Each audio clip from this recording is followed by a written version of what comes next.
안녕하세요. 지난 시간에 이어서 오늘은 삼국시대 얘기를 시작하도록 하겠습니다. 지난 시간에는 그 음악사라는 것이 어떻게 기술될 수 있는지 이런 얘기들을 했을 거예요.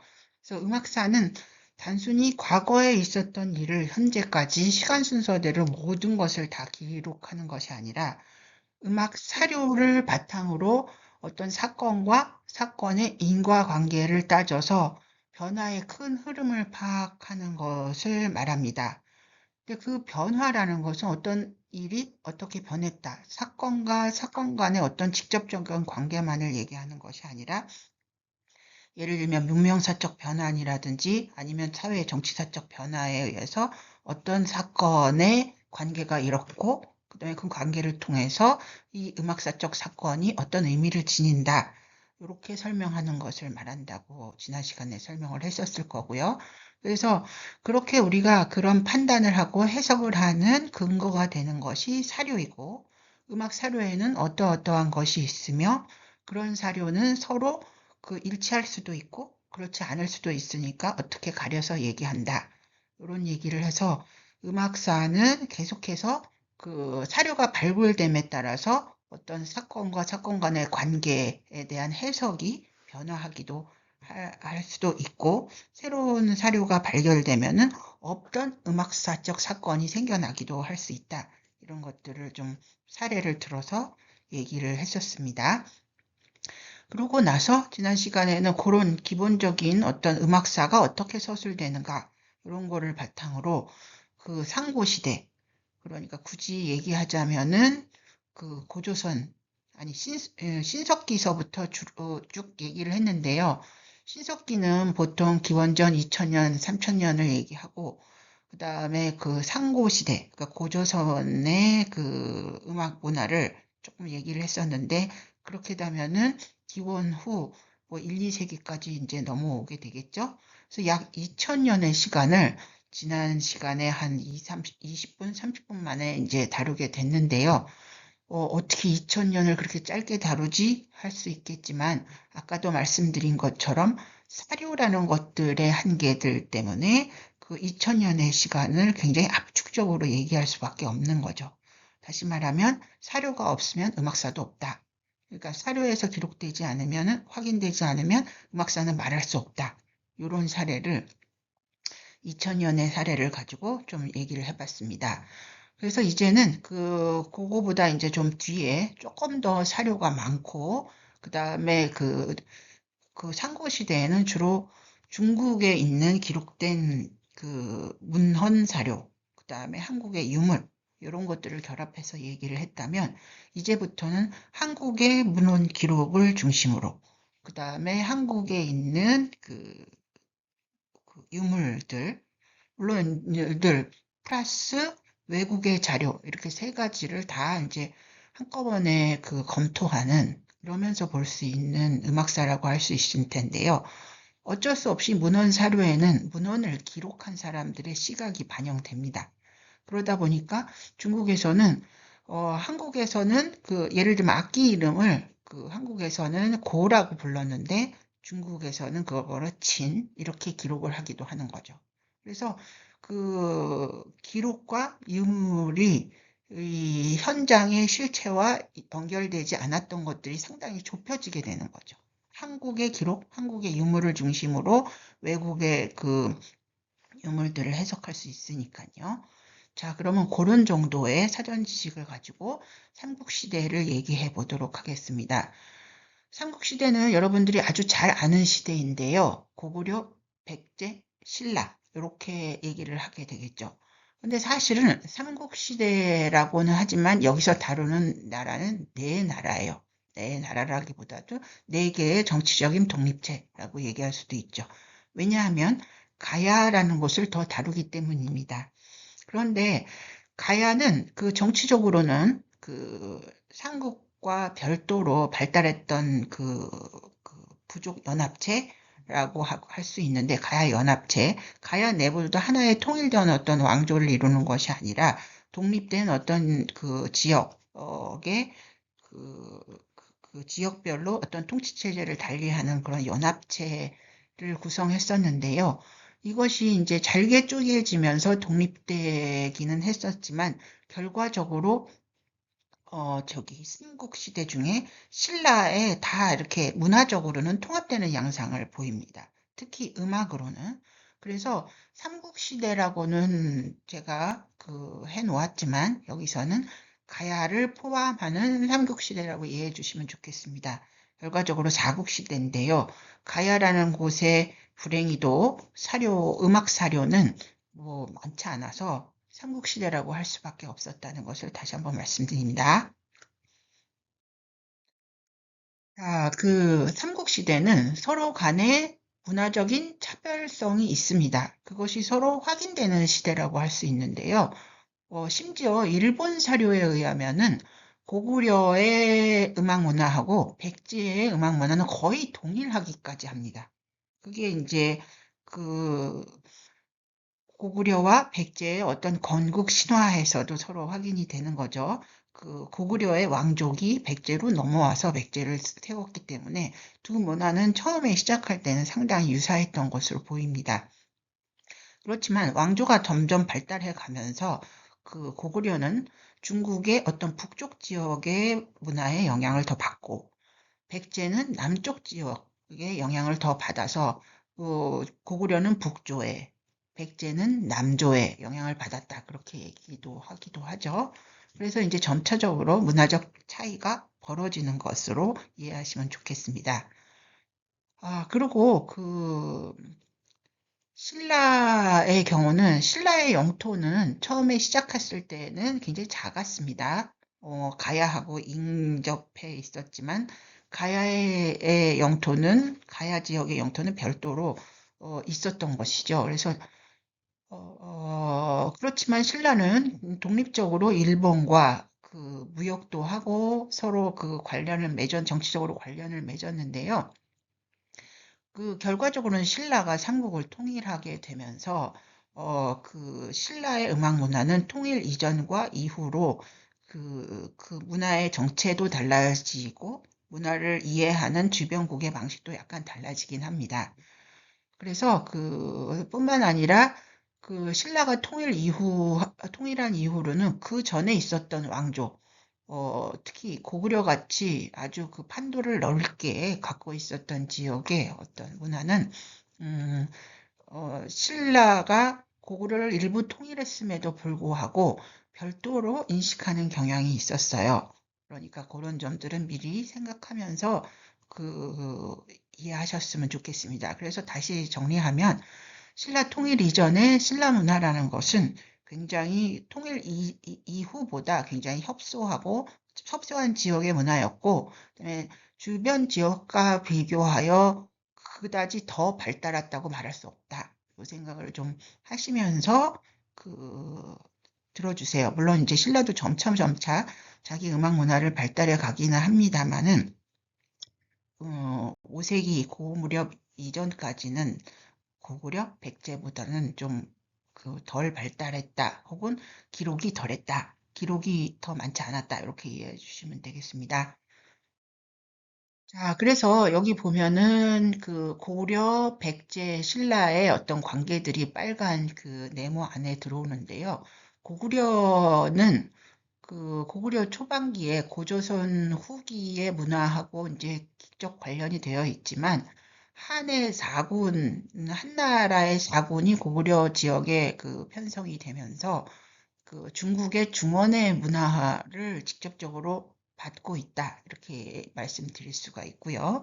그 다음에 백제도 마찬가지로 고구려보단 조금 늦게 만들어지긴 했지만, 역시 주변에 중국의 왕조와 관련을 가지면서 발달할 수밖에 없었다. 그런 것들을 알 수가 있죠. 여기 보면은 밑에 한국사 말고 그 밑에 중국사가 있는데요. 거기 보면은 중앙에 한나라, 삼국시대, 그 다음에 위진남북조, 수, 당, 이렇게 중국의 어떤 격변기에 삼국이 걸쳐 있다는 것을 여러분들이 알 수 있고, 그만큼 어떤 중국 문화의 일방적인 압도적인 그런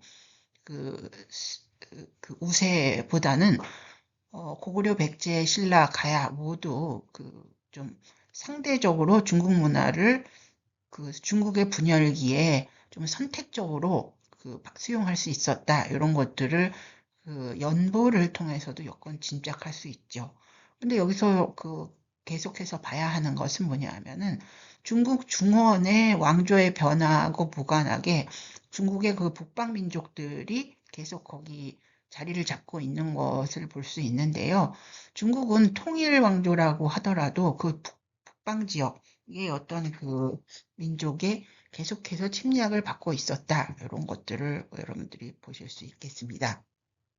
그리고 일본도 이 시점에 되면은 이제 독자적인 어떤 문화를 만들어 가기 시작하고 고대 왕조가 시작되고 있다. 그래서 이제 주변국들이라고, 즉 한반도의 고구려 백제 신라라든지 아니면 중국의 어떤 중원의 왕조 혹은 주변 지역과 무관하지 않게 자신의 음악 문화를 발달시킬 수 있었다. 이런 것들을 이제 짐작할 수 있죠. 다만 음악사를 서술할 때 계속해서 강조하지만 예를 들면은 흉노하고 영향을 받았다 하더라도 그거에 대한 흉노 쪽에 혹은 한반도와 흉노 간의 관계가 있다 하더라도 서로 간의 그 기록이 분명하게 남아있지 않다면은 영향을 받았다 하더라도 우리는 증명할 수 없습니다.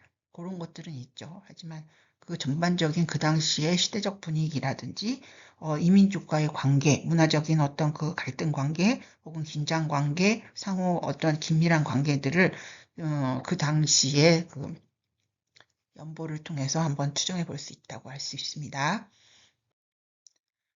자, 그래서 고구려와 관련해서 구체적인 어떤 역사적 서술은 많이 남아있지 않습니다. 왜냐하면은 한반도 역사의 정통성이 이 통일신라로 이어오고 고구려의 유민들이 발해를 건설하고 결과적으로 발해의 판도는 중국사에 결과적으로 흡수되었기 때문에 고려 이전에 사료가 충분히 남아있을 만한 여지가 많지 않았죠. 그래서 결과적으로 우리가 고구려에 관련해서 볼 수 있는 것은 지금 현재 남아있는 유물을 중심으로 볼 수밖에 없다. 이런 얘기를 말씀드릴 수 있습니다.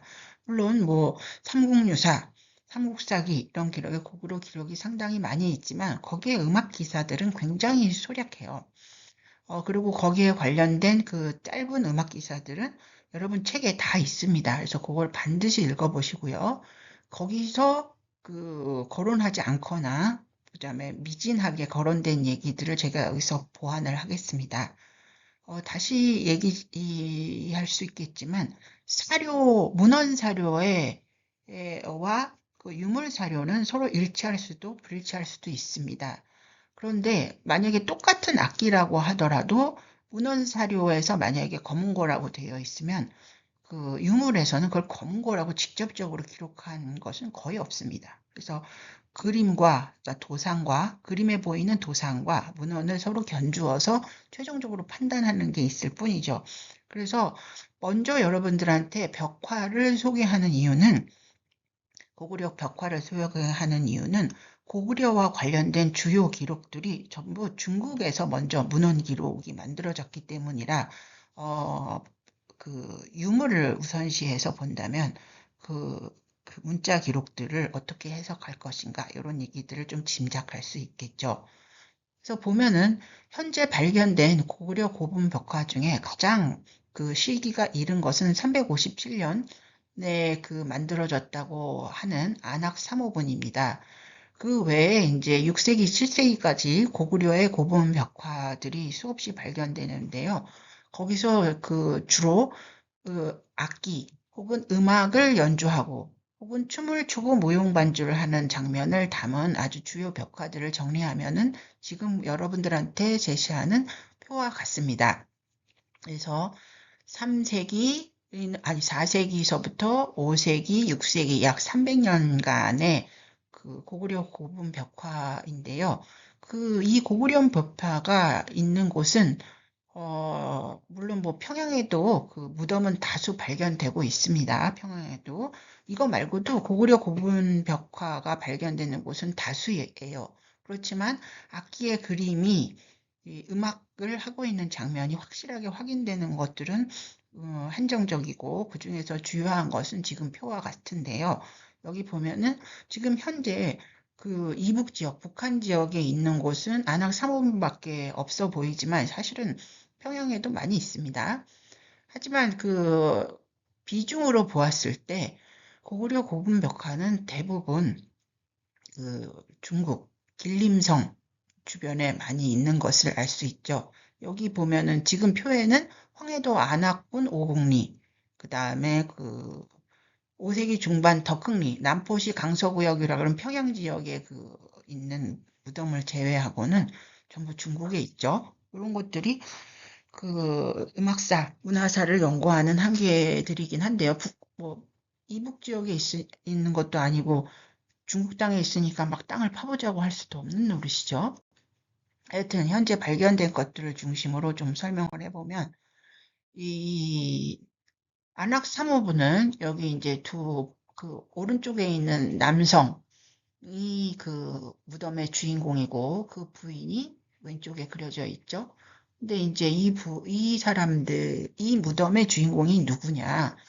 그, 여러 그 가지 그 추측을 하고 있지만 어쨌거나 그 당시 권력자인 것은 분명하다. 이렇게 얘기할 수 있습니다. 뭐 고구려의 고국 원앙이다. 혹은 그게 아니라 그 당시의 최고 등급의 관리다. 동수라는 자의 묘다. 이렇게 뭐 여러 가지 설이 있습니다. 어쨌거나 여기 보면은 기마대가 움직이고 있고, 여러분 책에도 조금은 나와 있어요. 거대한 그 기마대의 움직임이 있고, 여기 말을 타고 가고 있죠. 거기 위에 그 어깨에 맨 큰 타악기를 연주하고 가고, 뒤에는 이제 그 관악기를 연주하는 그런 장면들이 보이는데요. 여기 보시면은 타악기, 타악기, 타악기 이렇게 쭉 보면 여기 공 모형의 타악기를 두 사람이 메고 한 사람이 연주하면서 가면 3인 1조. 그 다음에 요 뒤에는 역시 3인 1조로 종 모양의 악기. 오른쪽에 모사도에 있습니다. 이렇게. 이런 것들을 하면서 이 뒤따르고 있는데 이 행렬대는 굉장히 길어요. 그래서 이런 것을 고취라고 합니다. 때를 고자, 불 취자. 취는 관악기를 연주하는 방식을 말하고 고는 타악기를 때리는 방식, 연주하는 방식을 말하는 거죠. 그래서 지난 시간에 계속 악기의 구분법에서 타악기, 관악기, 혹은 뭐 그 에어로폰, 저기 이디오폰에 속하는 거죠. 이디오폰. 자, 여기 보면은 이제 기마대 행렬들이 여기 보이는데요. 여기 보면은 말 탄 사람들이 쭉 이렇게 지나가고 있죠. 여러분들 보면은 그래서 맨 앞에 여기 조그만 북을 들고 있고 그 뒤에 줄줄이 말을 타면서 악기를 연주하는 장면이 보이고 그 앞에 큰 수레 안에 그 이제 큰 수레가 앞에 가고 있고 아까 그 보았던 행렬도하고 비교를 하면은 전반, 후반부를 말하죠. 주인공이 가면서 주인공은 큰 차량이 있는 그 아까 그 처음에 그 이 무덤의 주인공이라고 얘기한 사람으로 보입니다. 그 사람 앞뒤로 악대가 배치돼 있고 앞에는 걸어서 가고 뒤에는 말을 타고 뒤에서 이제 음악을 연주해서 가는 악대가 보이죠. 그래서 기마를 타고 그 관악기를 부는 연주 악대다 해서 기취라고 부르기도 합니다. 큰 틀에서 고취 음악의 하나로 이렇게 기취를 얘기하기도 합니다. 더 세부적으로. 물론 앞에 있는 것도 고치고 이것도 고치인데 특히 말을 타고 연주하는 장면은 기취라고 부르기도 합니다. 그 오른쪽에 모사도에 보면은 여기 쭉 말을 탄 연주자들이 어떤 악기들을 연주하고 있는지 보이시죠? 여기 보면 작은 북을 이렇게 우산같이 이렇게 장식이 달려 있죠? 그리고 그 뒤에는 이렇게 하모니카 같이 이걸 배소라는 악기라고 합니다. 이 작은 그 관들을 옆으로 쭉 엮어서 서로 다른 음높이를 만든 그런 악기. 우리 지난 시간에 관악기 항에서 악기들을 볼 때 여러분들 악화개붐에 보이는 여러 악기들을 그림으로 여러분들한테 보여드릴 때 한번 보여드렸던 그런 악기이죠. 그다음에 여기는 이제 부는 관악기가 보이고 여긴 다시 작은 종 같은 오른손에는 뭐 실로폰 채 같은 걸 들고 있고 왼손엔 종 같은 거를 들고 있죠. 이런 악기를 탁이라고 부릅니다. 하여튼 요런 거 기취의 모습이 보이는 거죠. 근데 또 한 벽에 보이면은 어떤 사람이 춤을 추고 여기 맨 오른쪽에 있는 사람은 다리를 X자로 꼬고 약간 다리를 이렇게 밑으로 이렇게 허벅지를 조금 내려서 구부린 자세로 뭔가 관악기를 불 듯하기도 하지만 춤을 추고 있는 것이 분명한 그런 자세로 그 저기 있고요. 그 외에 나머지 세 명의 연주자가 악기를 들고 있는데요. 한 사람은 긴 어떤 관악기를 불고 있고 한 사람은 동그랗게 그 류트류 관악기죠. 지난 시간 현악기죠. 현악기에 그 코드폰이라고 하고 그 코드폰의 하위에 그 가야금 검은 것처럼 기다란 악기, 그걸 지터류 현악기, 그다음에 요것처럼 보이는 거 땡그란 거, 뭔가 그 공명통과 지판이 따로 분리돼서 만들어지는 요런 악기를 뉴트루 현악기라고 하죠. 그 다음에 그 지터류 현악기, 가야금 같이 생긴 거. 이 세 악기가 숙주를 하고 그 앞에 반주하고 있는 사람이 있습니다. 그래서 이런 거는 춤 음악의 반주인데요. 여기서 굳이 춤추고 있는 사람의 코가 긴 것으로 보아 동양 사람이 아니라 서역계 사람들, 그러니까 중국 계통이 아니라 중국보다 더 서쪽에 있는 사람이 영향을 미쳤다. 이렇게 해석하기도 합니다. 그래서 결과적으로 중국의 음악이 직접적으로 영향을 끼치는 것을 넘어서 아예 그냥 북방의 어떤 이민족들과 관계를 가지면서 음악이 발달했다. 그렇게 보는 대표적인 그림입니다. 그리고 여기에는 관악기를 불고 있는 한 사람이 있는데 여기 이렇게 동물의 뿔처럼 보이는 그 악기가 있고 끝에는 그 소리의 구멍이 크게 밖으로 열려 있는 그런 악기가 있죠. 자, 이것은 이제 삼실총이라고 하는 곳에 보이는 그 그림인데요. 여기 보면은 여기 관악기를 신선처럼 보이는 사람이 관악기를 연주하고 있고 또 다른 한편으로는 여기 류트류 현악기를 연주하고 있는 것이 보입니다. 여기서 보면은 아까 그 서역계 음악이라고 춤반주 음악이라고 했었을 때 보였던 류트류 악기가 여기도 보이는 것을 알 수 있죠. 근데 여기 보면은 그 지판에 어떤 그 핀이 세 개가 있는 것으로 보아 네 개가 있는 것으로 사각형의 어떤 그 헤드 앞에 그 네 개의 핀이 있는 것으로 보아서 현이 네 개이겠구나 하고 추정할 수 있는 거죠. 그 다음에 이제 대표적인 게 우리 그 고구려 고분벽화 하면은 무용총하고 무용하고 있는 무용수들이 있는 장면들을 미술사 시간에도 아니 국사 시간에도 우리 많이 봤는데요. 그 무용총에는 아주 풍부한 그 악기 그림들이 연주하는 장면들이 있는데요. 여기에서 보면은 아까 안악 3호분에서 보였던 그런 나팔이 보이는데 휘어진 거는 덜 휘어졌지만 어쨌거나 신선의 모양을 했던 사람이 이런 관악기를 부는 것을 볼 수 있죠. 여러분들 지난 시간에 우리 그 중간고사 이전에 관악기 중에 나발, 나각 이런 악기를 보셨을 거예요. 비록 거기서 나는 음은 한 음밖에 없지만 그 전체 그 합주 안에서 굉장히 그 독특한 음색과 음향을 내면서 저음을 담당하는 것을 여러분들이 들으셨을 겁니다.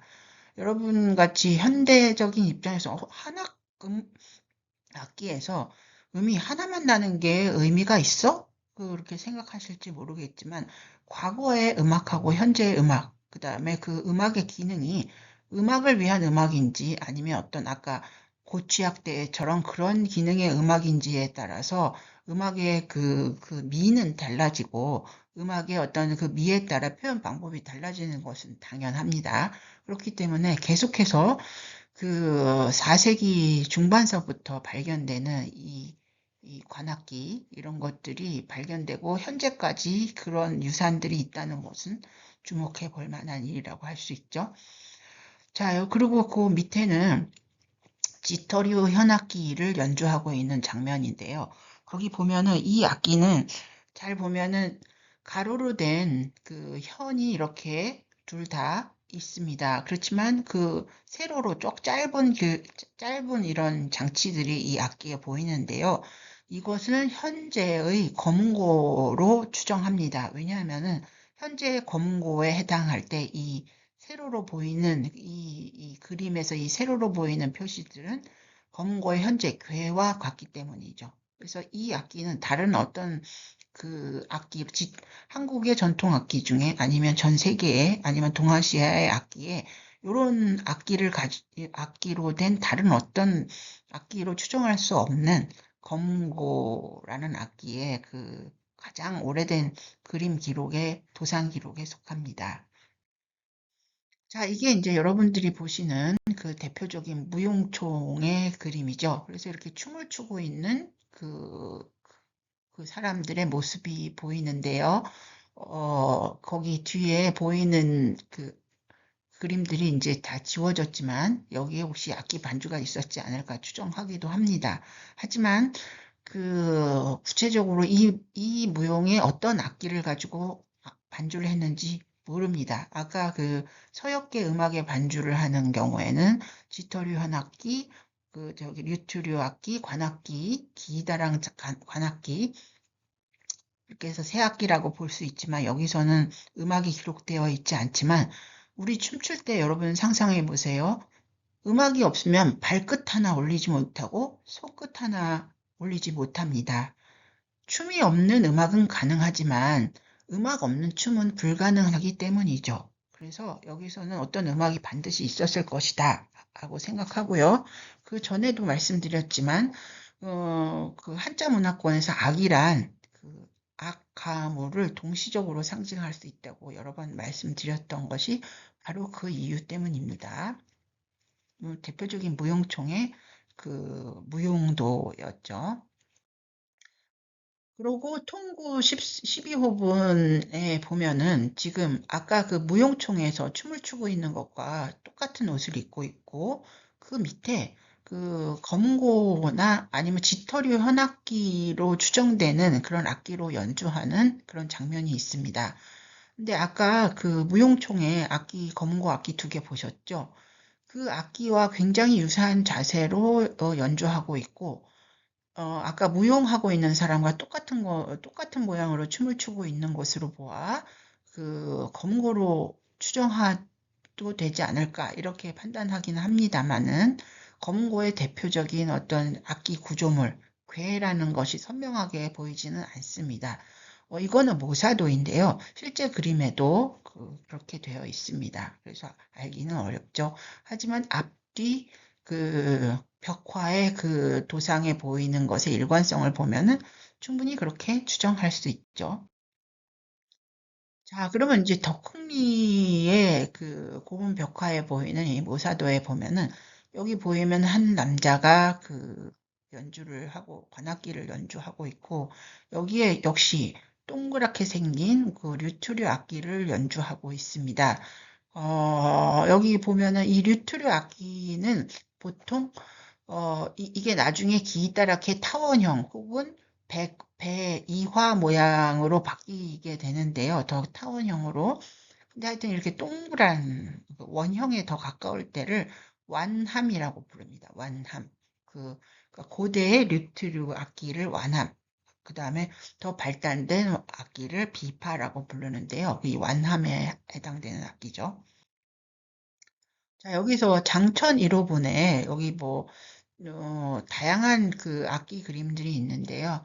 여기 보면은 아까 그 안악 3호분에는 앞으로 길게 부는 긴 악기, 관악기가 있는데 이거는 대금처럼 옆으로 길게 부는 관악기가 존재합니다.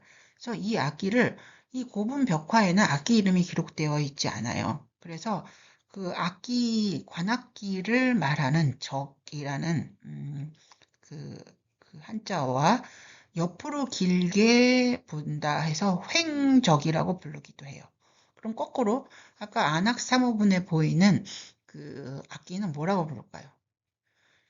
길게 그 종적이라고 길게 그냥 밑으로 내려 부른다 해서 종적이라고 부르기도 합니다. 그래서 이거 두 개를 그 한꺼번에 짧은 관악기하고는 다르다 해서 긴 악기잖아요. 어쨌거나. 그래서 장적이라고 부르기도 해요. 장적인데 옆으로 불면 횡적, 그다음에 아래로 길게 불면 어, 잠시. 옆으로 길게 보면 횡적, 그 다음에 앞으로 길게 불면 종적, 이렇게 부르기도 합니다.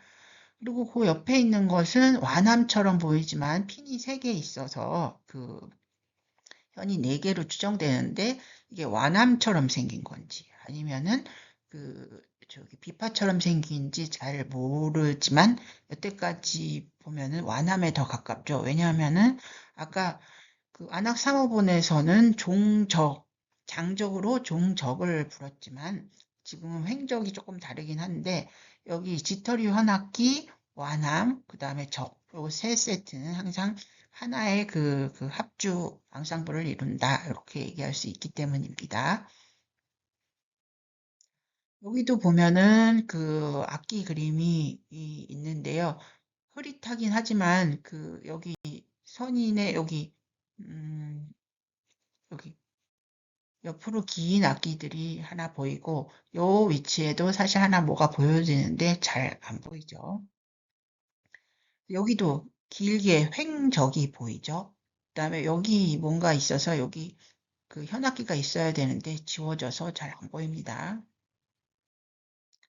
그래서 이런 것들을 좀 역시 여기 장청이러분에 보면은 여기 이렇게 아까 그 모사도에 보이는 것처럼 그 전형적인 그 검은고에 맞춰서 춤을 추는 그런 장면이 있었고, 그 외에 이제 다양한 장면들이 보이는데, 요 밑에 있는 것은 아까 계속해서 보이는 그 모티브들이 그대로 있는 거고요. 여기 보면 흥미로운 악기입니다. 지터리 악기는 분명한데, 길게 무릎 위에서 하는 게 아니라 마치 무슨 하프처럼 짧은 악기가 여기 이제 연주되고 있는 것이 보입니다. 그래서 요 부분을 모사도로 하면은 요 위에 있는 그림과 같고요. 요 밑에 있는 걸 모사도로 하면 이렇게 되는 거죠. 그래서 검은고를 연주하는 사람들, 여름관 사람, 연주한 사람의 모습을 좀 확대해서 보면 이렇게 되어 있어요. 그래서 여기 보이는 이제 괴가 흐릿하게 보이고 있죠. 그래서 이게 검은 곳으로 많이 추정되고 있다. 이렇게 말씀드리고 수 있고요. 그 옆에 요 악기, 이런 것은 보면은 그 핀이 5개가 달린 것으로 보아서 이 음, 오현이 있는 그런 그 지터류 현악기다. 이런 것들을 갖다가 공후라고 부르기도 합니다. 자, 그 다음에 오해분 사호묘에 보면은 이거 전부 이제 중국 지역에 있는 그런 것인데요. 여기 보면 아까 그 안악 3호 부문에서 기마 행렬대에서 그 부르고 있던 그 관악기, 조그만 관을 옆으로 쭉 크고 작은 관을 쭉 연결해서 그 부는 그런 악기가 여기 있고요. 여기는 이제 장적인데 횡적, 이런 악기가 여기 있습니다. 그림의 어떤 조형미가 뛰어나죠.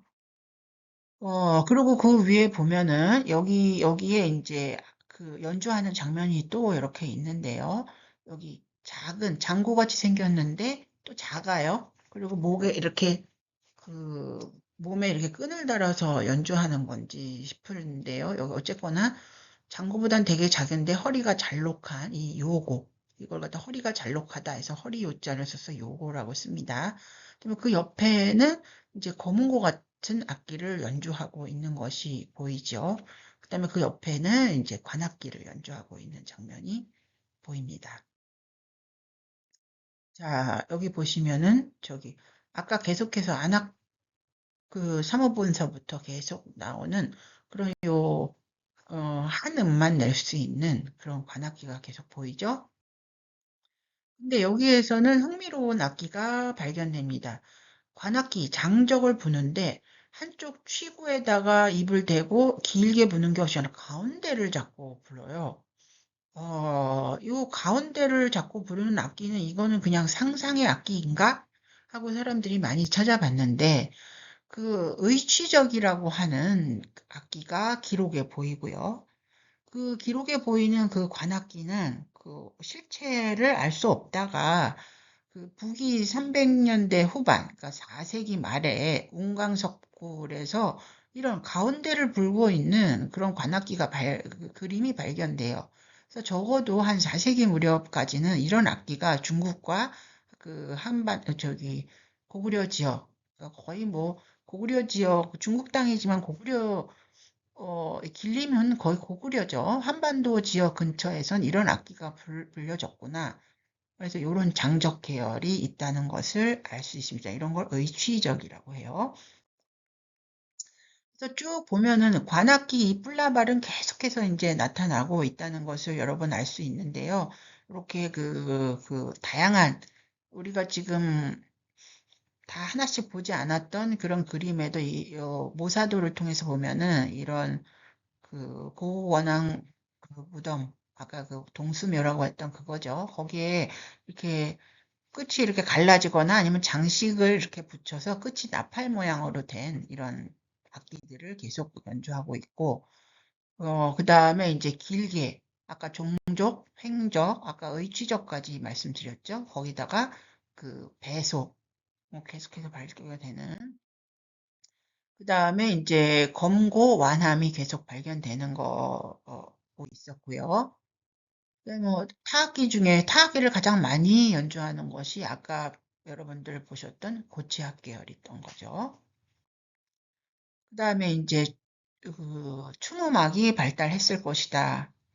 여러 번 말씀드렸고요. 뭐 장천 1호분 계속해서요. 그래서 검은고 고구려의 악기라는 것은 관악기, 현악기, 타악기 아까 요거 그런 그림들을 보셨을 거예요. 그렇지만 대체적으로 요거 타악기는 고치학대의 타악기들이 주로 발견되고 현악기로는 완함, 검고 이런 것들이 반복적으로 나타내고 그다음에 관악기 중에서는 종적, 횡적 이런 것들이 있습니다. 여러분 지난 시간에 우리 악기 얘기할 때 퉁소라는 악기가 대금으로 추정이 되는 대금하고 거의 구조가 같고 청도 붙이는 것이 또 똑같은데 대금은 종적이고 아니 퉁소는 종적이고 대금은 횡적이다 이런 말씀 드렸었죠. 그랬는데 고구려 지역에 보면은 이 횡적이 좀 많이 나타나고 종독도 상당히 많이 보인다. 이렇게 뭐 상당히 많이는 아니지 조금 적긴 하죠. 그렇지만 횡적이 많이 보이기는 하죠. 자, 그거 말고 그 기록에 여기 있는 악기들은 그 악기들의 이름은 대체로 고구려 고분 벽화에서 반복적으로 등장하는 악기를 중국이 기록한 고구려 음악에 대한 것을 비교하면서 가장 적합한 악기 이름을 찾고 그것이 현재 우리 역사에서 등장하는 악기하고 같은지를 비교해서 말씀드렸던 건데요. 거기에 보면 아무리 해도 서로 알 수 없는 현재는 전승되지 않아도 상관없습니다. 여태까지의 문헌에서 잘 알 수 없는 악기들이 덜어 있는데요. 그 중에 대표적인 게 패라는 악기입니다. 그래서 뭐 전혀 모르는 악기들도 아직까지 있습니다. 뭐 관악기로 추정하기도 하지만 알 수 없어요. 자, 그래서 고구려 음악 문화를 보면 아까 처음에 여러분 그 연대기도 한국, 중국, 일본을 이렇게 비교해는 거기서도 보면은 그걸 생각해서 보시면은 고구려 음악을 실제로 이렇게 보니까 그 벽화, 유물을 중심으로 보니까 그 서역 지역 혹은 북방의 그 북방 민족 아니면 중국의 어떤 그 본토의 음악하고 좀 밀접하게 관계를 가졌다면서도 검은고 아니면 춤 이런 거에서 굉장히 개성적이기도 하다. 이런 것들을 알 수 있어요. 그래서 음악 문화를 정리하자면 개성적이고도 개방적인 음악 문화를 갖췄다. 그래서 본토 악기와 외래 악기가 고루 섞여 있는데 주로 이제 서역계 악기도 있다. 그 다음에 고취악이라고 하는 그 중국계일 수도 있고 중국도 이제 일찌감치 북방계 음악이었던 고치악을 진작에 한나라 때 수용하죠. 그래서 이게 중국계인지 아니면 북방계인지는 그 사료를 통해 꼼꼼하게 검토를 해야 되지만 중국 사료에서도 그 지금 한국 고분 벽화에 보이는 고치학이 반드시 중국 음악인지 아니면은 중국을 통해서 거쳐간 그 음악인지 아니면 중국과 무관하게 그 고구려가 북방민족하고 직접 교류한 결과로 보인 건지 사실은 좀 알기가 어렵긴 해요. 자, 그 다음에 이제 이런 것들이 사실은 중국에서 영향을 받기도 하지만 다른 나라에 전하기도 합니다. 고구려 음악은 그걸 갖다가 고려악이라고 해요. 일본에서는 이제 줄여서 그렇게 얘기를 하는데 그 당시 고구려의 발음이 일본 사람한테는 고려로 들렸을 수도 있습니다. 어쨌거나 고려악으로 기록합니다. 그래서 고구려악을 좀 더 아까 그 있던 내용을 조금 더 정리하면은 그 십부기 중에서 서량기와 고구려기 이에 사용된 악기가 매우 비슷하다 이런 얘기를 썼는데요. 이거는 이제 다음 시간에 설명을 하겠지만 고구려 음악이 외래 음악과 어떻게 영향을 갖는지는 외국에서 저기 고구려를 음악을 어떻게 기록했느냐를 가지고 따질 수가 있는데 중국 그 수나라 혹은 당나라 때 고구려 음악을 기록한 게 있는데 거기에 이제 그 7개 나라에서 이제 7개 지역 혹은 10개 지역의 음악들을 기록해냈는데 고구려를 포함해서 고구려를 포함한 한 10개 정도의 지역의 음악에서 사용되는 악기들을 쭉 기록한 것을 보면은 그중에 이제 서량기라고 하는 거하고 고려기하고 너무 비슷해요. 그래서 이제 서역악의 영향을 받았다고 문헌으로 확인할 수 있지만 아까 그 벽화에서도 그런 지점들이 좀 확인이 되는 거죠. 바로 이런 점 때문에 아까 벽화에 코가 길었던 사람이 서량 지역 사람이다 이렇게 추정할 수 있는 것이기도 합니다. 거꾸로 벽화에 보이니까 그 서량기하고 고구려의 기가 그 서로 악기가 서로 일칭하는 이해할 수 있다 이렇게 얘기할 수 있는 거죠. 여기까지 여러분 헷갈린다면 책에 있는 내용을 좀 참고하셔야 합니다. 왜냐하면 책에 있는 것들은 그 사료를 기반으로 특히 문헌 사료를 중심으로 많이 얘기를 했기 때문에 그게 이제 사료와 사료 간의 관계들 그다음에 거기에서 거론하지 않는 사료는 어떤 것이 있는지 제가 지금 보충을 하고 있기 때문입니다. 그래서 서여각 요 얘기는 책을 조금 더 참고하시면 좋겠고요. 고추학은 늦어져 4세기 이후부터 고구려에 수용되었다는 것은 분명합니다. 왜냐하면 고분 벽화에 확실히 확인되는 거죠.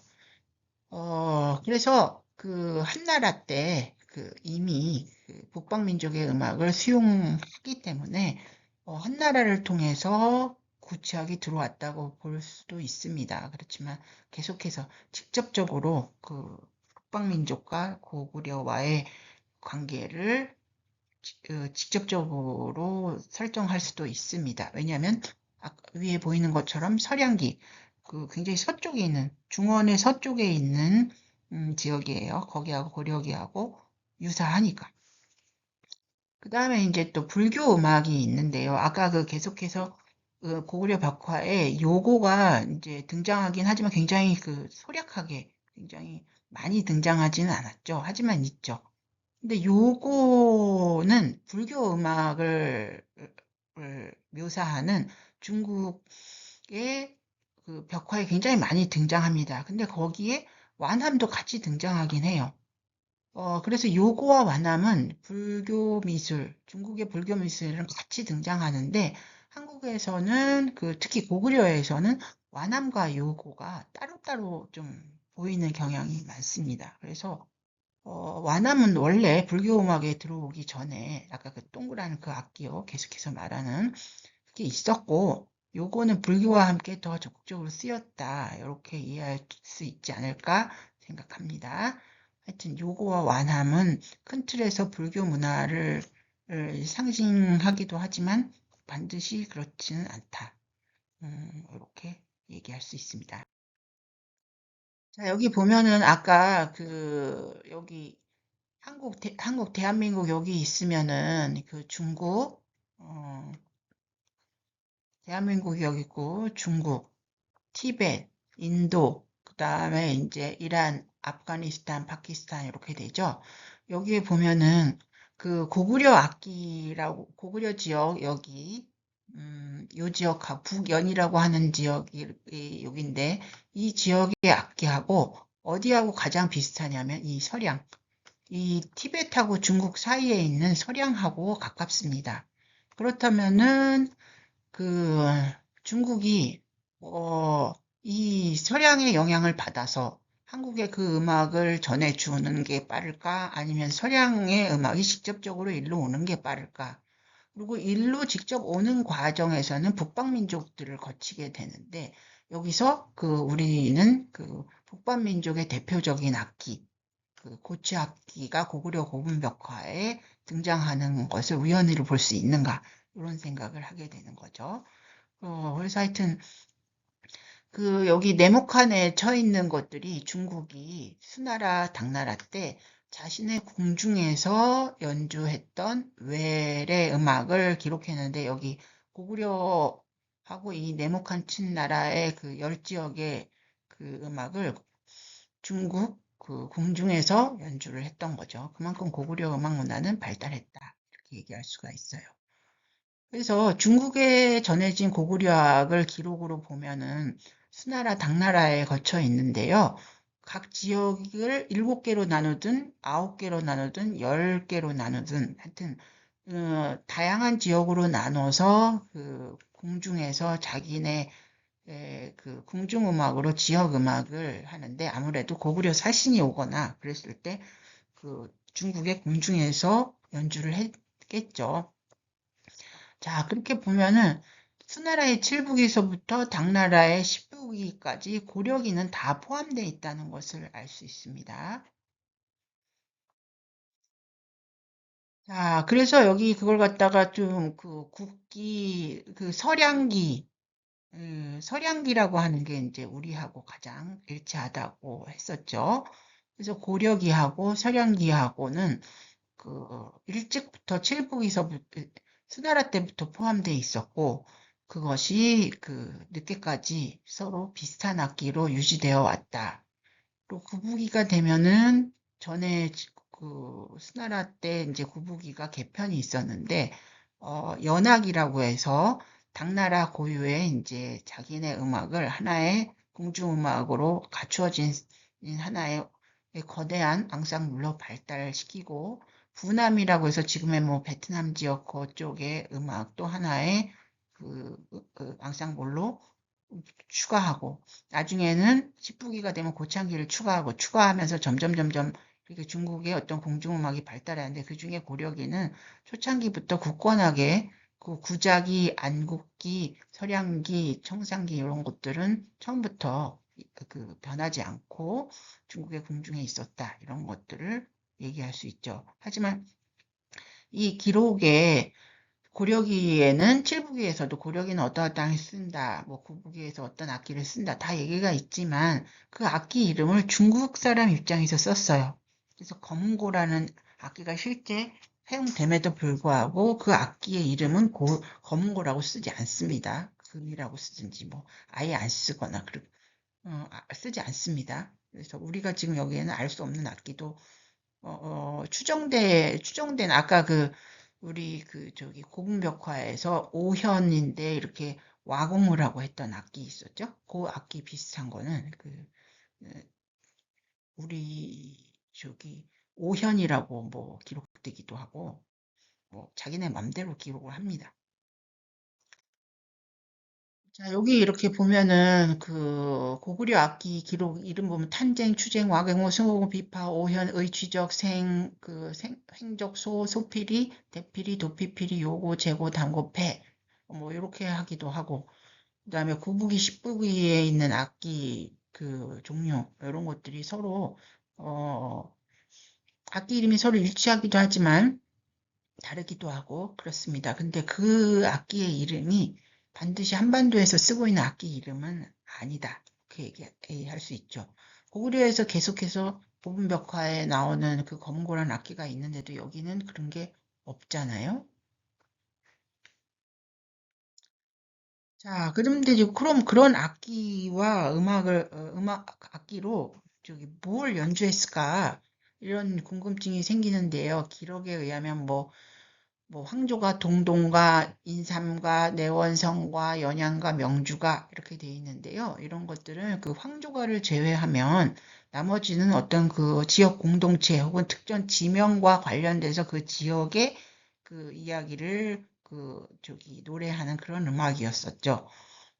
그래서 근데 이제 황조가 같은 경우에는 그 공무도화가처럼 서정가요로 어떤 남녀의 사랑을 주제로 이제 그 노래를 했는데 그게 한역시로 남겨진 거죠. 그래서 한시에는 이렇게 한자로 편편왕조, 자홍상이, 염화지도, 수기역이라는 게 이제 남아 있고 그걸 이제 현대말로 우리의 말로 이렇게 번역한 거죠. 그래서 이런 것들이 남아 있는 것을 보면 그 당시에 이제 충분히 어떤 그 서정가요 개인의 어떤 그 감성적 표현 그런 것들을 노래하고 있다는 것을 알 수 있고, 한편으로는 공동체의 노래, 이런 것들이 발달했다는 것도 알 수 있습니다. 자, 그래서 고구려 얘기가 좀 길어지긴 했는데요. 그것은 고분 벽화의 악기들이 굉장히 많이 남아있기 때문입니다. 그래서 이 정도로 마무리하고, 이제 백제 음악을 얘기할 텐데요. 백제 음악은 사실은 그 고구려 음악에 비해서 그 유물이 많지 않습니다. 그리고 문헌 기록도 물론 고구려 음악에 많지 않죠. 그래서 거기에 대한 문헌 기록 그런 것들은 대부분 여러분들 책에 상세하게 남아 있어요. 다만 이제 거기서 부족한 내용들을 좀 보충하고 전반적인 큰 흐름의 변화들을 설명해 보도록 하겠습니다. 백제의 판도를 보면은 이 시기는 한나라가 이제 분열돼서 그 위진남북조가 돼서 결국은 이렇게 땅이 막 그 위진남북조의 혼란기에 막 땅이 쪼개지는 중원 땅이 쪼개지는 장면을 볼 수가 있고 고구려도 마찬가지로 이 중국사의 분열기에 상대적으로 독립적으로 그 자기 문화를 구가하고 한편으로는 중국의 어떤 특정 왕조가 아니라 그 황제의 권력이 엄청나게 세서 그런 군사력과 어떤 제도적인 영향력이 큰 그런 것이 아니라 쪼개진 분산된 권력을 갖고 있는 중국 왕조와 필요에 따라서 선택적으로 그 교류했다 이런 것들을 다시 한번 알 수 있죠. 고구려는 고구려대로 저 넓은 북방민족과 관련될 수 있는 가능성이 많고요. 그리고 백제의 경우는 배 타고 가는 게 더 빠르죠. 여기 산동반도가 있고 그쪽으로 통하면은 훨씬 더 그 고구려를 거쳐서 그러니까 적국이죠. 어찌 따지면 군사적으로 그런 것보다 배 타고 가는 게 훨씬 더 빨라서 배 타고 북쪽으로 가는 게 아니라 배 쪽은 남쪽하고 더 관계가 많죠. 그러니까 남조의 영향을 받을 수밖에 없었다. 이렇게 얘기를 이해하시는 게 좋겠습니다. 백제에서는 그 한강 유역에서 백제를 건국했고, 그 다음에 이제 그 지역에서는 이른바 마한 진안 변한 중에서 마한 지역이죠. 마한 지역이 이 한반도의 어떤 서쪽 땅 전체를 얘기할 수가 있는데요. 한강 유역 이후 이남 그래서 이제 그때 뭔가 그 백제의 판도가 넓어지는 것은 이제 근초고왕 때인데 그때 마한을 정복하고 북쪽으로는 평양을 공격하고 그다음 주변에서는 중국 그다음에 외와도 교류를 합니다. 그러니까 그 밑으로 해상으로 서해안으로 해서 남해안에서 북쪽 외와 일본과 이제 영향을 서로 주고받기도 하는 거죠. 그래서 주로 뭐 영향을 줍니다. 뭐 받을 건 별로 없었다는 건 여러분들 많이 들어서 아시죠? 대략 그 나당 연합군에 의해서 의자왕이 이제 그 망하게 되는 거죠. 의자왕 때 망하게 되는 거죠. 그 다음에 그 진흥왕 무렵, 신라 진흥왕 때도 이미 그 신라랑 연합해서 그 백제가 고구려를 정복하지만 진흥왕이 또 배신을 해서 점점 쪼그라지는 수순을 밟는다는 것이죠. 그렇지만 상당히 오래 갔다. 하지만 진흥왕 때 이미 그 신라와 뭔가 결합하고 있는 것을 보면 그 신라의 문화도 그 절대 그 군사력으로만 서로 영향을 받지는 않습니다. 군사력은 그 군사력이 확인되는 서로 간에 확인되는 건 전쟁이잖아요. 근데 전쟁이 매번 일어날 수는 없을 때 서로 어떤 일정한 견제를 하면서 서로 공존할 때는 서로 문화적 교류를 하죠. 그러니까 이 진흥왕이과 서로 연합하고 배신하고 이런 무렵에는 서로 처음에 연합을 할 때는 믿었으니까 했을 거 아니에요. 그러니까 요 무렵에 그 백제의 문화하고 신라의 문화가 좀 섞일 가능성이 충분하다. 이렇게 이해하시면 됩니다. 자, 지난 시간에 어떤 변진의 현악기라는 곳이, 얘기가 있었는데, 마한 진안 변한 지역에 이제 변진조에 뭔가 그 현악기가 있었다. 스리라는 악기가 있는데, 그 모양은 축 같다 하는 중국 사람의 기록이 있었다고 했었죠. 그랬는데, 스리라는 나라, 한나라 때, 그러니까 우리가 백제가 만들어진 이후죠. 그랬는데 스리라는 변진조에 있는 스리라는 악기는 이런 악기 이렇게 생긴 지금 가야금보다 줄이 더 많고 더 큰 그런 악기죠. 그랬는데 여기 보시면은 여기가 이제 변진조 변한이라는 것은 지금 굳이 따지면 신라도 백제도 아닌 가야입니다. 가야. 그래서 가야의 문화가 어떻게 그 마한과 그 진한에 영향을 끼쳤는지 아무도 알기 어려워요. 물론 뭐, 그렇지만 이제 가야가 신라에 영향을 끼쳤다는 기록은 있습니다. 하지만 그 뭐야, 마한과 어떻게 영향을 끼쳤는지는 알기 어렵지만 어쨌거나 그 남쪽 지역에 그 어떤 현악기가 있었다. 그랬는데 아까 그 술이라는 악기가 있는데 생긴 거는 축처럼 생겼다. 했을 때 보니까 한나라 때 그 축처럼 생긴 악기는 이렇게 생겼습니다. 그래서 공명통은 이렇게 깃털이 현악기처럼 생겼는데 공명통 앞에 지판이 좀 있어서 깃털이 아끼면서 한편으로는 뉴트리 악기의 역할을 하는 그런 악기였던 거죠. 그래서 슬이라는 악기가 있는데 축처럼 생겼다 하고 중국 사람이 거론한 것은 어쩌면 굉장히 사실적인 표현이었던 것 같아요. 왜냐하면은 그 출토된 그 광주 지역, 그러니까 마한 지역인데 굳이 따지자면은 그 위도에서는 대략 그 변진 쪽, 변한 진안 지역하고 많이 가깝죠. 하여튼 광주 지역에서 기원전 1세기 혹은 경산 지역의 그 비슷한 시기에 출토된 어떤 유물을 보면은 전부 다 발견된 건 아니고 일부만 했는데 요렇게 생겼습니다. 요렇게. 지금 여기 보면은 끝은 약간 좀 이게 뭐지 싶을 정도로 지판 같이 생긴 게 있고 임당동 현악기도 비슷하죠. 거기에 비해서 이제 창원 다호리의 그 더 이후에 발달된 악기는 지터류를 분명하게 하고 있습니다. 그래서 기원전 1세기에 서기 1년 사이에 이 악기를 보면 이렇게 생긴 거죠. 그래서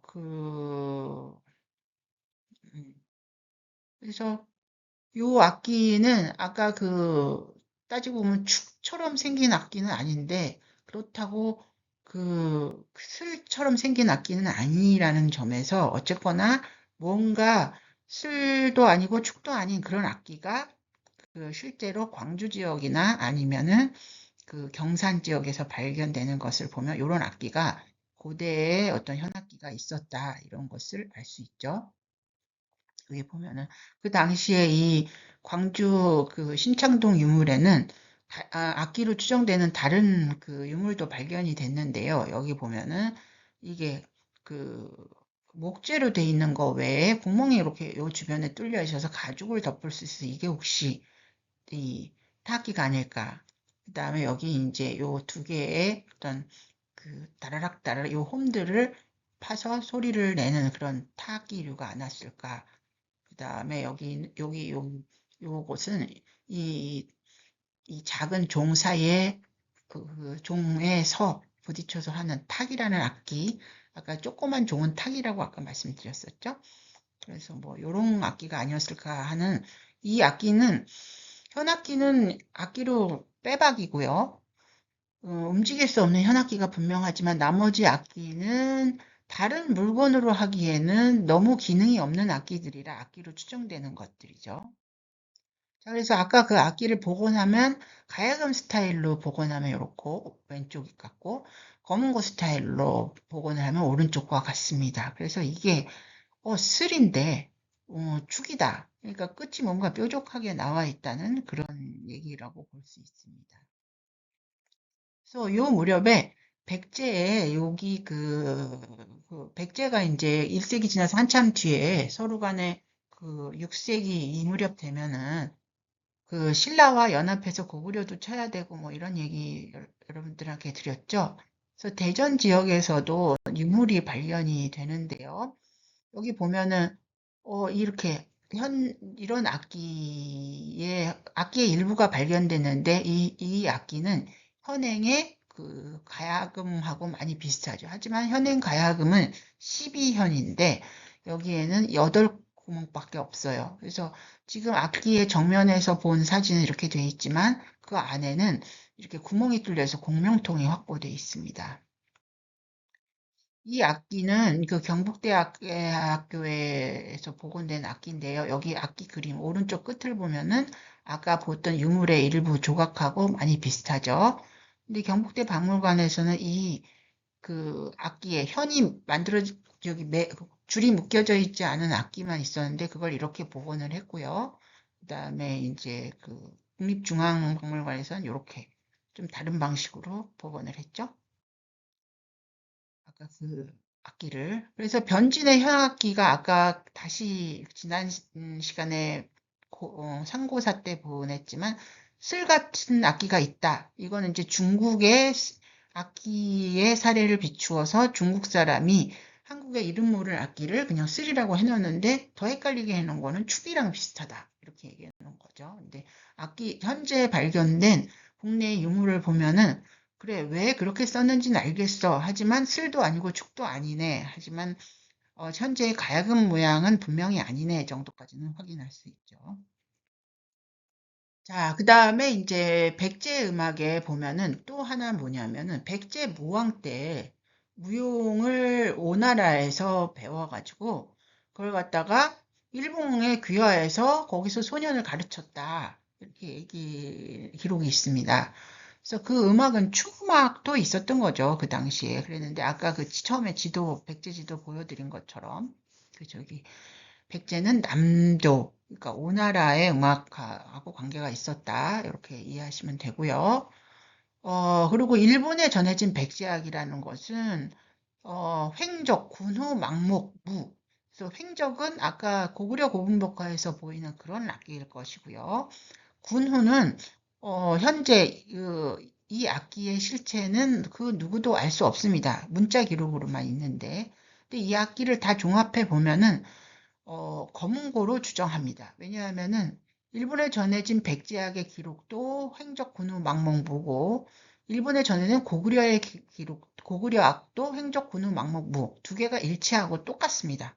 그러면은 고구려 백제학이 처음부터 같았고 그다음에 통일 이전에 특히 백제 고구려가 초창기로 갈수록 서로 문화가 같다 이렇게 말씀드린 것처럼 그 무렵에 이제 그 일본과 관련을 가졌다면은 횡적 군후 망목무 서로 악기가 같다는 것은 좀 자연스럽습니다. 그래서 횡적이라고 하는 건 옆으로 부는 거니까 현행의 한국의 이제 저때 대금하고 비슷한 거고요. 군후는 거목, 망목은 지금 그 여러 가지로 봤을 때는 그 어, 마, 어, 망목이라는 악기는 일본의 기록에만 있습니다. 그래서 우리가 알 수 없지만 굳이 앙상블을 놓고 본다면 이 망목은 그 고대의 중앙아시아의 마무라고 불렀던 고대 피리 계열, 그러니까 리드가 달려있는 그런 음악이었는데 마침 중국의 기록에 의하면 고구려 악기에 도피피리가 있고 그 다음에 중국의 기록에 의하면 서량기하고 그 서역의 음악하고 고구려 음악하고 비슷한 기록이 있긴 있으니까 요거는 도피피리가 아니냐 이렇게 추정하기도 합니다. 피리 계열입니다.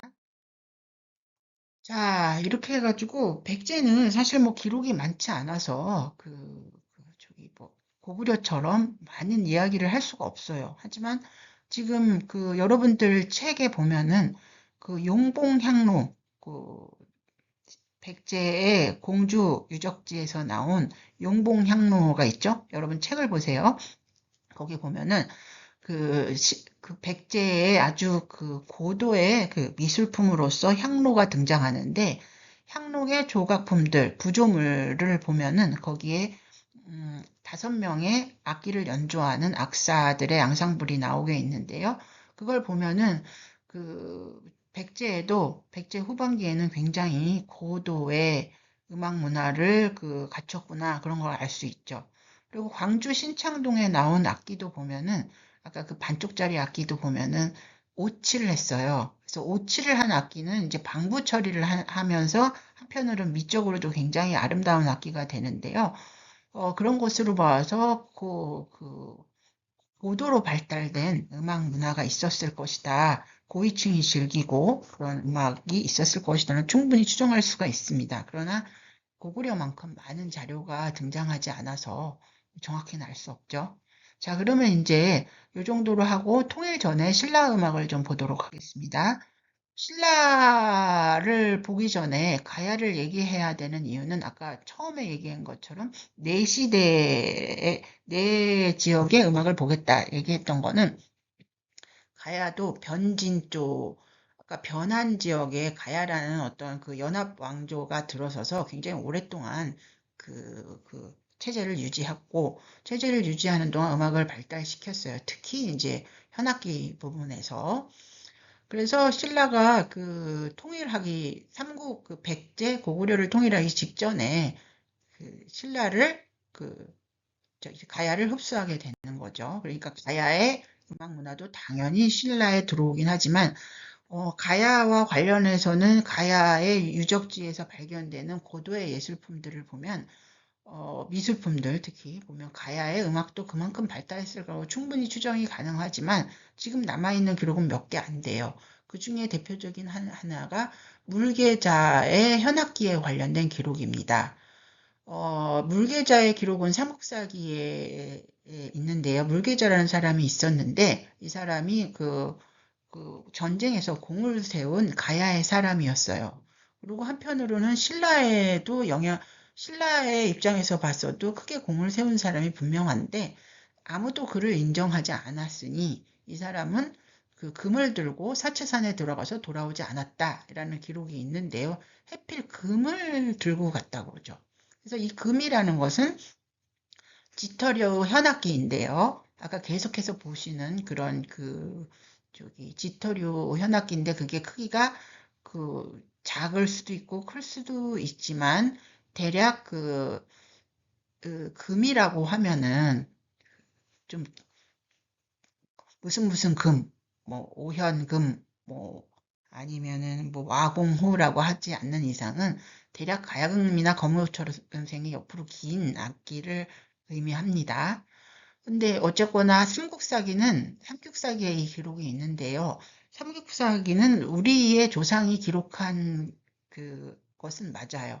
그런데 불행히도 한자로 기록이 되다 보니 악기 이름을 뭐 가야금이라고 쓰기도 하지만 그냥 한자의 관례대로 쓰기도 하는데 거기에 금이라고 써 있어요. 물계자가 들고 들어간 악기 이름을 금. 근데 이 금은 한국의 여러분 책에 보이는 것처럼 이 금에 고대어가 있었죠. 그것을 고라고 부릅니다. 그래서 가야고, 검은고 할 때 그 고인데요.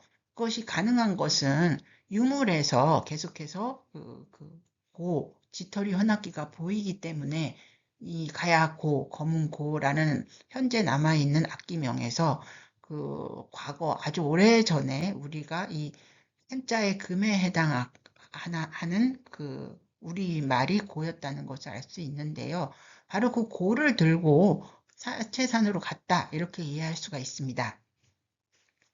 그게 이제 212년 얘기죠.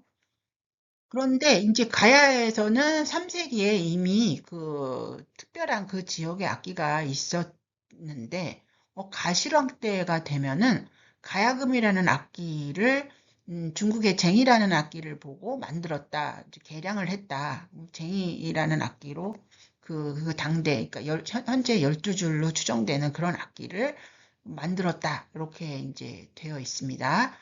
그래서 그런데 이 악기는 결국은 개량한 악기인데요.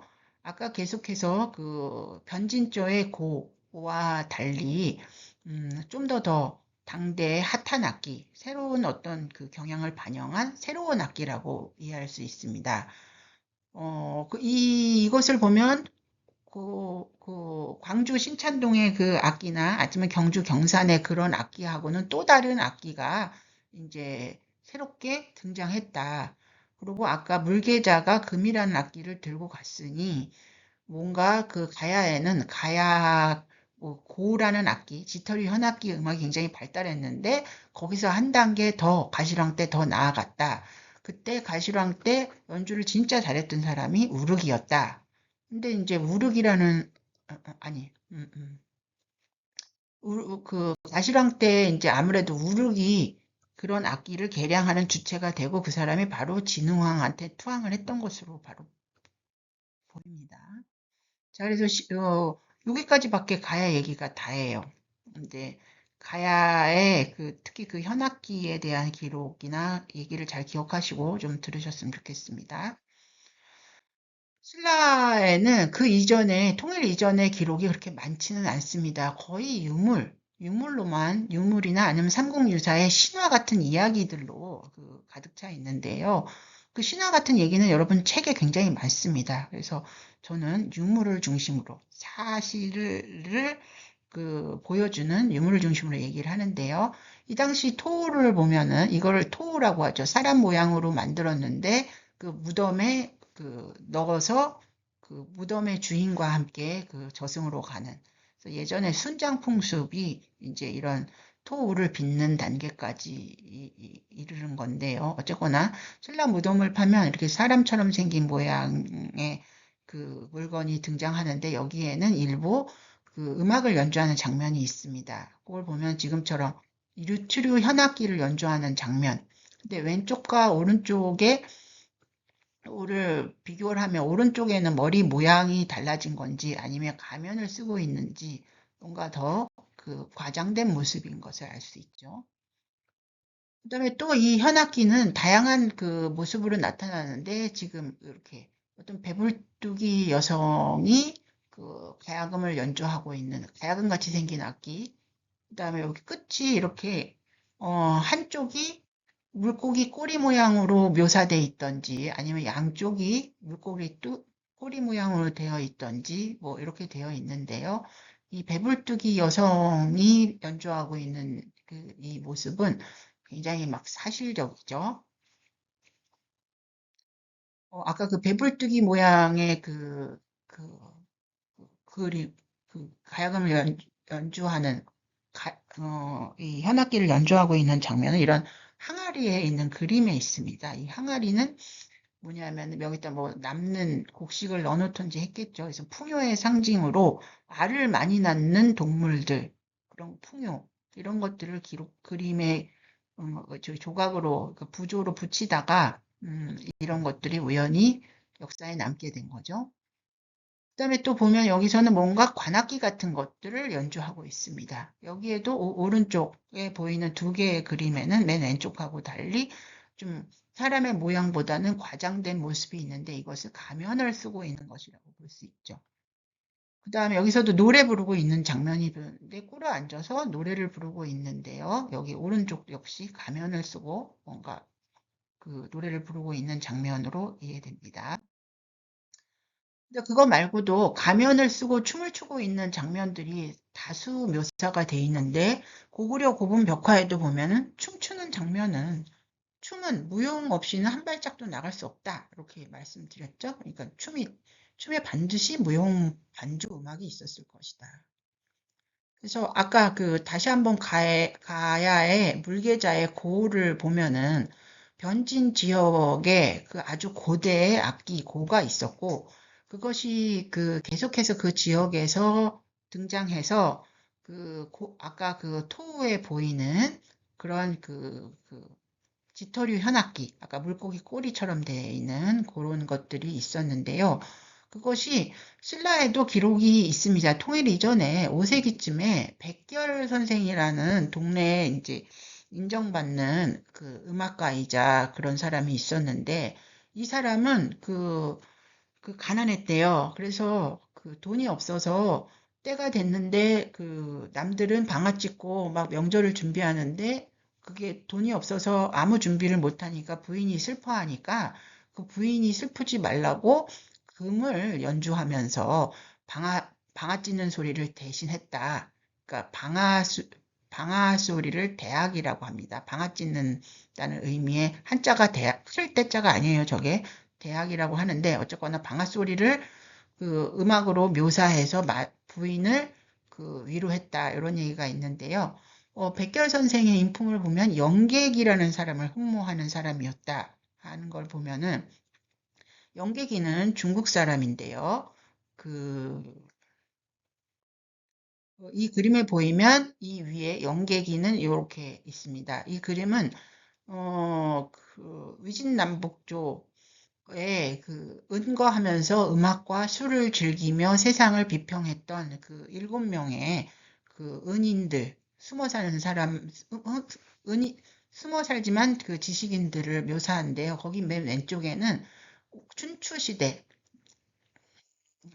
그러니까 주나라가 망하고 나서, 주나라가 이제 분열기가 됐을 때, 있었던 아주 오래전에 이 중림칠연이라고 하는 7사람들보다 더 오래전 사람입니다. 그때 이제 영객이라고 하는 사람이 있었는데요. 이 사람이 지금 들고 있는 악기는 지터리 현악기입니다.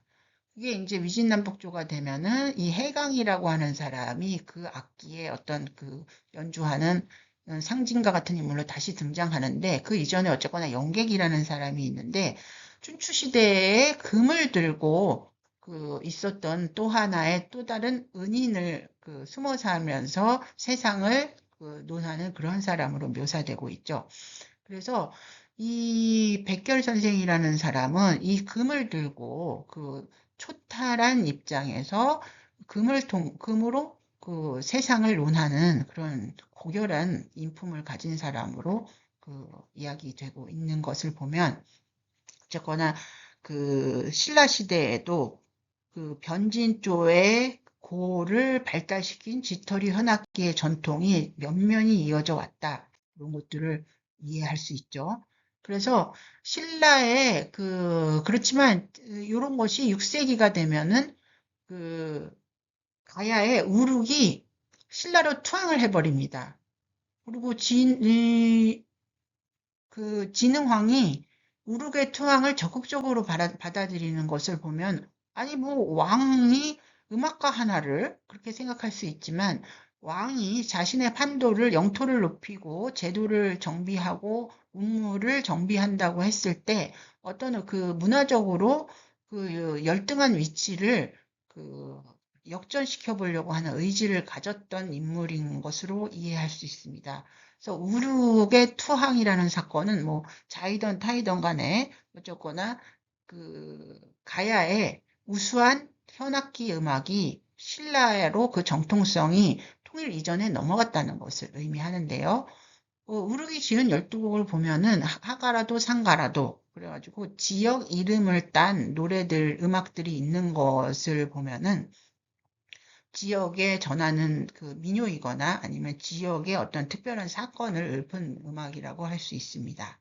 그래서 우륵이 이제 12곡을 새로운 악기, 가시광이 만들었다고 하는 새로운 12줄의 가야금을 가지고 12곡을 지었고, 이 곡을 지었는데 이것이 이제 그 제자로 이어지면서 곡수가 줄어들고 아예 그 가야금으로 다른 그 까마귀 쥐 메추리 같은 새로운 곡들이 지어지면서 점차 그 가야국의 가야금이 신라의 신라금으로 변화되는 그런 되었다고 할 수 있습니다.